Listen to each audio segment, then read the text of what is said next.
सोनू। जी पापा। चल भाई, बहुत तेज धूप हो रही है, अब घर चलते हैं। अब नहीं हो रहा। मैंने आपसे कहा था कि आप रहने दो पापा, मैं कर लूंगा अकेले। हाँ हाँ कहा तो था, पर तुझे अकेला कैसे करने दूं? इतना बड़ा खेत है, तैयार करने में समय तो लगेगा ना। हाँ वही तो मैं भी कह रहा हूँ पापा, आप घर जाओ, मैं करता हूँ। नहीं तू भी साथ चल, रोटी वोटी खा लेते हैं, फिर शाम को आएंगे। पर पापा तब तक तो अंधेरा हो जाएगा। आप चलो ना, मैं आता हूँ। अरे जिद मत कर, चल मेरे साथ, आज की छुट्टी मान ले। अरे पापा, किसान की छुट्टी कभी नहीं होती।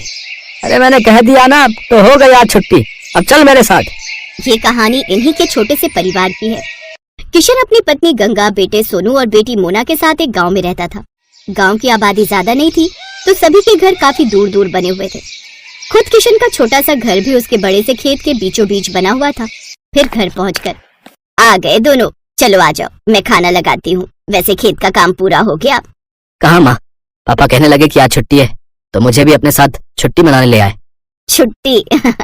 मतलब? अरे गंगा, बाहर निकल कर देखो कितनी तेज धूप है, में से कोई बीमार पड़ गया तो और मुसीबत। अच्छा मोना कहाँ गई? वो कुएं से पानी लेने गई है। पिताजी कितनी बार कहा है आपसे, एक नल लगवा लो ना। पहले माँ और अब बेचारी मोना कितनी दूर से पानी भर कर लाती है हमारे लिए। तो क्या हो गया बेटा, तुम दोनों भी तो कितनी मेहनत करते हो हमारे लिए। हाँ माँ, पर नल तो होना ही चाहिए ना। ठीक कह रहा है तू। अच्छा चल, इस बार की फसल बिक जाने दे, अब की बार सबसे पहले नल खुदवाऊंगा। किशन से वादा लेकर सोनू के चेहरे पर संतोष था और वो खाना खाने लगा। तभी खाना खाते हुए, अच्छा मैं क्या कह रही थी सोनू के बापू? हाँ बोलो ना गंगा। इसकी शादी वादी करनी है कि नहीं? हाँ हाँ करेंगे ना, खूब बढ़िया से करेंगे। रहने दो पिताजी, इतनी परेशानियां क्या कम है जो एक और मोल ले लूं। पत्नी परेशानी नहीं होती पगले, वो तो परेशानी से बाहर निकलने का जरिया होती है। देखना बहू आ जाएगी तो किस्मत खुल जाएगी हमारी। हाँ भैया, माँ सही कह रही है। कह तो ऐसे रही हो माँ, जैसे वो आएगी तो आसमान से पैसा बरसने लगेगा। पहले कुछ पैसे वैसे इकट्ठा कर लें, फिर सोचेंगे इसके बारे में। ऐसे ही कई महीने बीत गए। किशन की फसल पककर तैयार थी। इस बार किशन की अच्छी फसल हुई थी। फसल से किशन को अच्छे पैसे भी मिले थे, तो वादे के मुताबिक किशन ने सबसे पहले घर में एक हैंडपंप खुदवाया और फिर उसी शाम। हाय कितना मीठा पानी आ रहा है। सोनू के बापू, ये काम आपने अच्छा कर दिया। अब सुनो, इससे पहले कि कोई और बड़ा खर्चा आए, सोनू का ब्याह भी कर दो और उसके लिए कमरा भी बनवा दो। ना माँ, अभी तो। चुप कर, तूने कहा था ना कि पहले नल फिर बहू। ले अब लग गया नल, अब तू कुछ नहीं बोलेगा। माँ की बात सुनकर सोनू चुप हो गया। फिर उस दिन से ही गंगा और किशन ने सोनू के लिए लड़की देखना शुरू कर दिया। और फिर क्या हुआ माँ, बात बनी?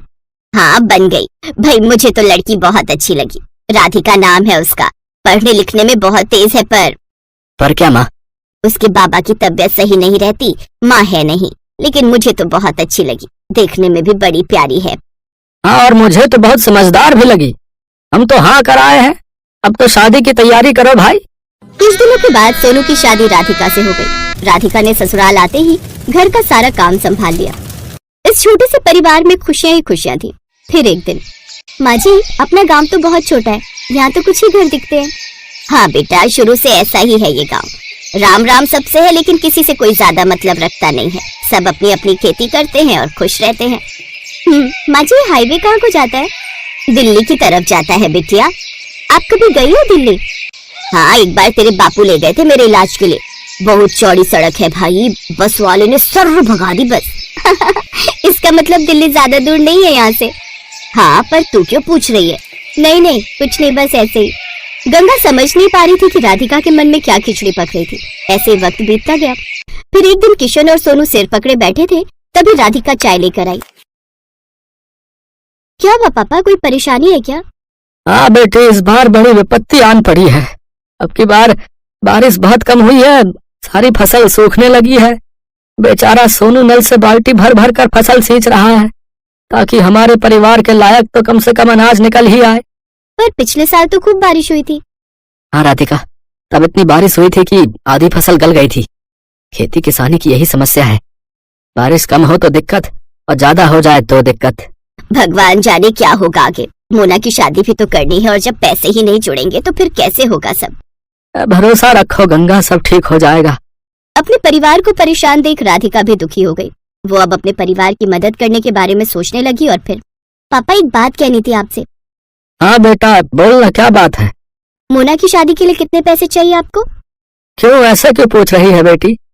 बताइए ना पहले। कम से कम 5 लाख तो होने ही चाहिए।